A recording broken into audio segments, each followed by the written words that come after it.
Registers colour coding.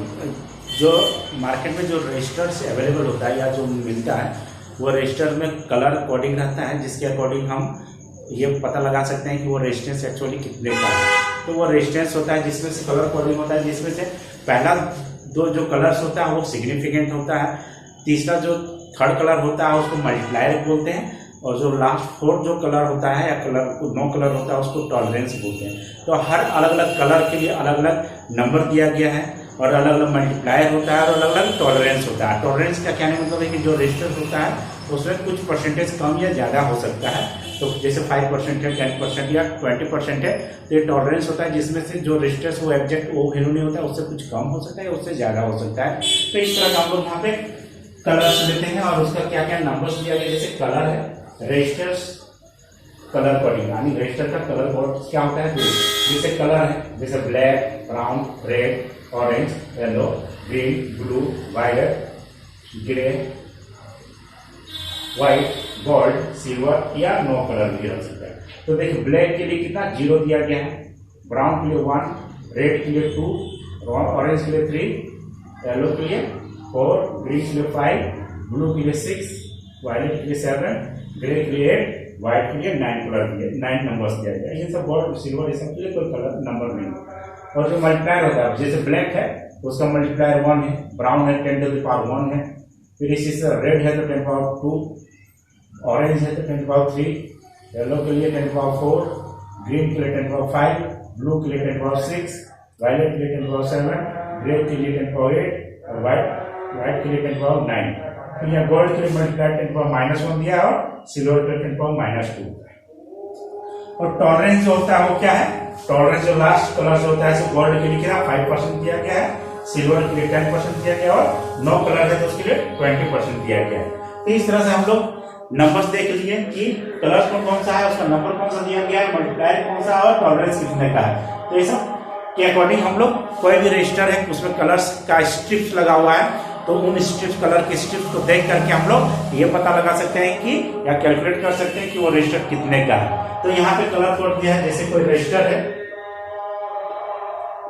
और ये register में 4 कलर जैसे दिया गया। तो फर्स्ट कलर जैसे है स्ट्रिप जो है रेड का है, सेकंड भी रेड का है और थर्ड वाला भी रेड का है, और लास्ट जो फोर्थ वाला जो है वो सिल्वर कलर का है। तो हम यहाँ बताए थे कि फर्स्ट जो कलर जो होता है, फर्स्ट 2 कलर होता है वो क्या होता है, सिग्निफिकेंट होता है, और थर्ड वाला जो होता है उसको क्या होता है, वो मल्टीप्लायर होता है, और फोर्थ वाला जो होता है, ये फोर्थ जो कलर होता है वो टॉलरेंस होता है, तो इस तरह का हम लोग कैलकुलेट करेंगे। तो रेड के लिए फर्स्ट 2 डिजिट जो है 2 कलर से वो क्या है, रेड है, दोनों रेड है। तो रेड के लिए कितना नंबर मिला हुआ है, रेड के लिए देखते हैं यहाँ पे रेड दिख रहा है कहीं पे, तो रेड है, रेड के लिए कितना 2 नंबर मिला है 2, ठीक है। तो यहाँ 2 रेड है, तो पहला फर्स्ट रेड के लिए हम लोग क्या यूज करेंगे, 2 यूज करेंगे, फिर सेकंड रेड के लिए भी 2 यूज करेंगे, और थर्ड वाला क्या है, रेड है, तो रेड यानी मल्टीप्लायर, तो रेड के लिए मल्टीप्लायर कितना दिया गया, रेड के लिए मल्टीप्लायर 10 to the power 2 दिया, तो इंटू लिखेंगे 10 to the power 2 लिखेंगे। तो इतना ओम तो हो गया रेजिस्टेंस, ठीक है। अब ये इतना ओम रेजिस्टेंस होगा, उसमें से फोर्थ जो कलर दिया गया वो सिल्वर है, और सिल्वर के लिए टॉलरेंस कितना है, सिल्वर के लिए टॉलरेंस दिया गया है 10%। तो यहाँ क्या होगा, ±10%, तो ये रेजिस्टेंस होगा। तो इससे हम लोग कैलकुलेट करेंगे, यानी कि 2200 ओम, उसमें से 10% कम रेजिस्टेंस हो सकता है या ज्यादा रेजिस्टेंस हो सकता है, ये टॉलरेंस इसके अकॉर्डिंग। तो इस तरह से हम अगर कलर्स का स्ट्रिप दिया रहेगा तो उससे हम लोग दिखा सकते हैं कि एक्चुअली ये कितना ओम रेजिस्टेंस का ये रजिस्टर है। फिर इसी तरह का दूसरा भी है, 4 कलर इसमें दिया गया है, जिसमें फर्स्ट येलो कलर है, वायलेट है, और थर्ड ब्राउन एंड फोर्थ जो है गोल्ड।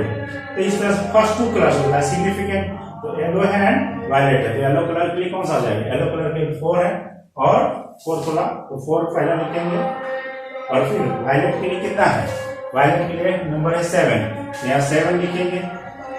फिर इसके बाद से थर्ड जो है ब्राउन है, जो मल्टीप्लायर होता है, तो ब्राउन के लिए मल्टीप्लायर कितना है, ब्राउन के लिए मल्टीप्लायर है 10 to the power 1, तो यहाँ क्या करेंगे 10 to the power 1 करेंगे। तो इतना ओम हो गया रेजिस्टेंस। इसमें से लास्ट 2 कलर हो क्या है, गोल्ड है, तो गोल्ड के लिए कितना है टॉलरेंस 5% है, तो यहाँ क्या करेंगे प्लस माइनस 5%। ये क्या हो जाएगा, this is the resistance of this resistor having the colours yellow, violet, brown and gold. इस तरह हम लोग यहाँ पे इसका रेजिस्टेंस निकाल सकते हैं। ये कलर कोडिंग को देख करके हम लोग कलर्स के स्ट्रिप्स को देख करके हम लोग रजिस्टर्स का रेजिस्टेंस निकाल सकते हैं, कैलकुलेट कर सकते हैं। तो इस तरह से होता है। तो और भी अगर है तो ये वाला याद रखना पड़ेगा, या तो अगर टेबल में देखना पड़ेगा तो ये टेबल दिया रहे हैं, अगर ये सारा है तो हम इस तरह से हम लोग रेजिस्टेंस निकाल सकते हैं। तो नेक्स्ट हम लोग पढ़ेंगे register in series and parallel.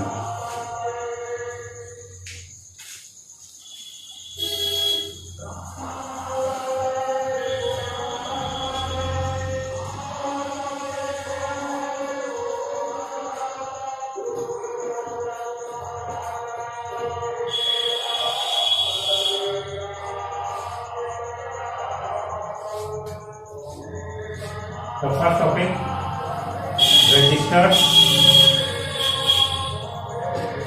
in series। तो दो रजिस्टर्स कंसीडर करते हैं, जैसे कि एक रजिस्टर ये है और दूसरा रजिस्टर ये है। तो फर्स्ट रेजिस्टेंस का रेजिस्टेंस का R1 है, इसका रेजिस्टेंस का रेजिस्टेंस R2 है।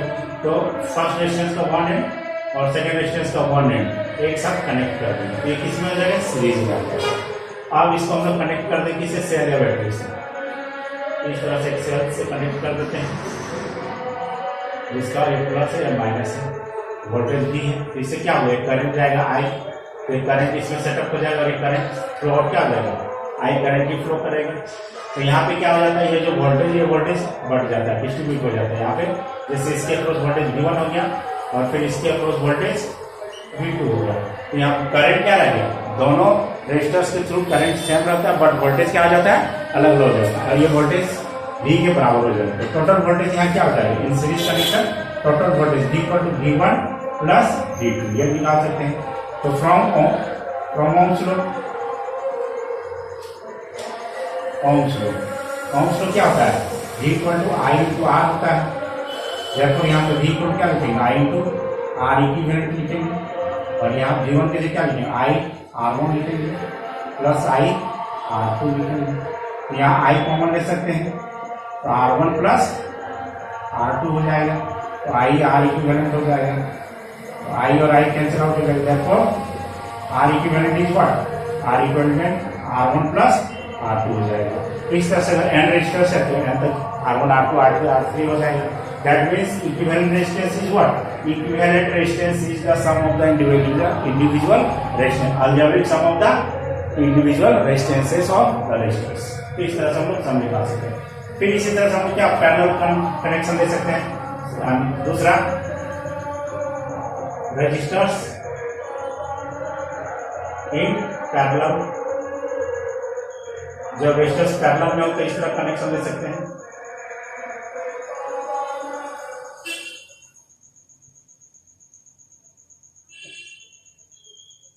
और इसको कनेक्ट कर देंगे सेल या बैटरी से,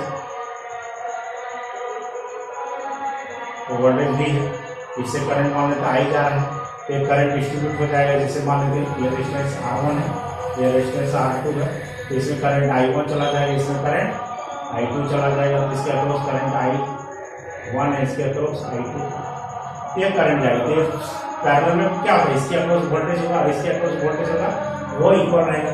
that means in parallel combination या कनेक्शन क्या होता है, करंट डिफरेंट होता है but voltage in across each capacitor क्या हो जाता है, इक्वल हो जाता है। तो यहाँ करंट टोटल करंट कितना हो जाएगा, यहाँ total current I equal to कितना हो जाएगा, total current I equal to हो जाएगा I1 प्लस I2 हो जाएगा।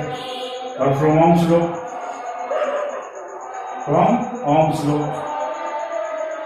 क्या हो जाता है, Ohm's law V equal to I × R होता है। therefore I इक्वल टू कितना हो जाएगा, I इक्वल टू V/R लिखेंगे। तो इस तरह से यहाँ पे क्या हो जाएगा, हम यहाँ पे वैल्यू पुट कर सकते हैं, दैट इज I के जगह क्या पुट करेंगे, V/R इक्विवेलेंट, क्या V/R1 प्लस V/R2 हो जाएगा। यहाँ से V कैंसिल आउट हो जाएगा कॉमन ले करके, therefore कितना हो जाएगा, बच जाएगा 1/R equivalent equal to 1/R1 plus 1/R2 ये हो जाएगा। देखो R इक्विवेलेंट कितना हो जाएगा, R इक्विवेलेंट हम लोग यहाँ निकाल सकते हैं, दोनों का क्या हो जाएगा, यहाँ रेसिप्रोकल में मल्टीप्लाई हो जाएगा और R1 प्लस R2 हो जाएगा, उसका रेसिप्रोकल लेंगे तो R1 into R2 bye R1 plus R2 ये हो जाएगा। तो ये दो रेजिस्टर के लिए हम लोग यहाँ पे R इक्विवेलेंट आ ये दोनों के बदले में एक सिंगल रेजिस्टेंस यूज करेंगे तो कितना भाई equivalent resistance R1 into R2 divided R1 plus R2 ये इतना आ जाता है। तो जब दो रेजिस्टर्स कनेक्ट रहता है पैरेलल में तो उसका इक्विवेलेंट रेजिस्टेंस क्या होता है, is the algebraic sum of the reciprocal of the individual resistances. तो ये रेसिप्रोकल का सम होता है इक्विवेलेंट रेजिस्टेंस, और दो के लिए है तो हम लोग यहाँ पे इस तरह का निकाल सकते हैं।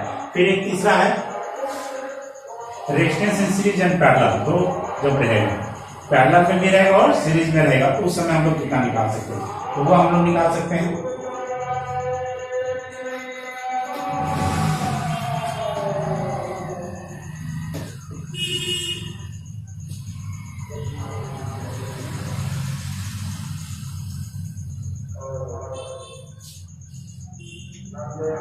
and resistors in series and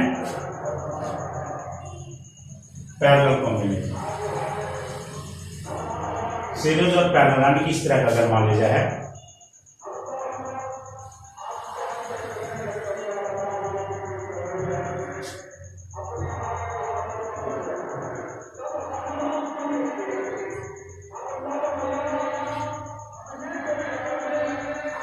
इस तरह का वोल्टेज है, इसमें करंट आई जा रहा है, यहाँ से करंट आई जाएगा लेकिन यहाँ करंट बढ़ जाएगा, यहाँ क्या हो जाएगा I1 में लग यहाँ क्या हो जाएगा I2 हो जाएगा।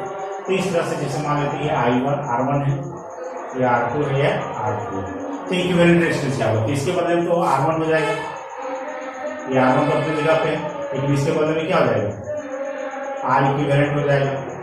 तो R इक्विवेलेंट वैल्यू निकालने फिर दोनों सीरीज में हो जाएगा इस तरह का, फिर ये दोनों क्या हो जाएगा इस तरह से ये और ये सिंगल रेजिस्टेंस में आ जाएगा। तो सिंगल रेजिस्टेंस इस तरह निकाल सकते हैं, वोल्टेज भी है और R इक्विवेलेंट जैसे हो जाएगा। तो R इक्विवेलेंट ये हो गया दो रेजिस्टेंस का, और फिर ये दोनों का हो जाएगा जो सीरीज में है तो R इक्विवेलेंट हो जाएगा। तो फर्स्ट ऑफ ऑल यहाँ पे क्या कर रहे हैं R1 exchange R2 and R3 R in parallel, ये दोनों पैरेलल में है। देखो R इक्विवेलेंट कितना हो जाएगा, R इक्विवेलेंट का फॉर्मूला होता है R1 into R2 bye R1 plus R2, ये रूल के अकॉर्डिंग होता है, डायरेक्ट लिख सकते हैं। और फिर R equivalent is in series with R1 also, R1 यहाँ पे 2 और 3 था ना तो यहाँ 2 हो जाएगा, 2 और यहाँ पे 3,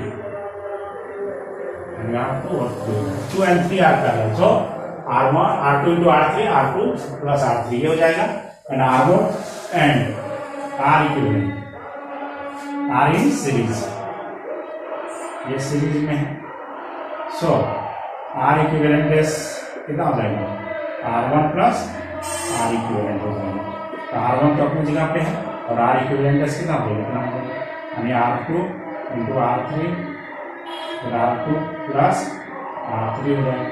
फिर यहाँ से एलसीएम ले सकते हैं, कितना हो जाएगा R1 into R2 plus R1 into R3 plus R2 into R3 हो जाएगा, और divided by R2 plus R3 हो जाएगा। इस तरह से हम R इक्विवेलेंट डैश हो जाएगा, ये वाला चीज निकालेंगे। अब अगर हमको करंट अगर निकालना है तो करंट कितना हो जाएगा, current from Ohm's law current I equal कितना होता है, I equal to V by R equivalent dash हो जाएगा। तो वोल्टेज भी किया गया और R इक्विवेलेंट को निकालेंगे।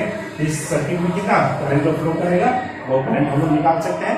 तो ये था resistors in series parallel and combination of series and parallel. तो ये वीडियो आपको कैसा लगा जरूर से जरूर बताएं कमेंट बॉक्स में। Thank you.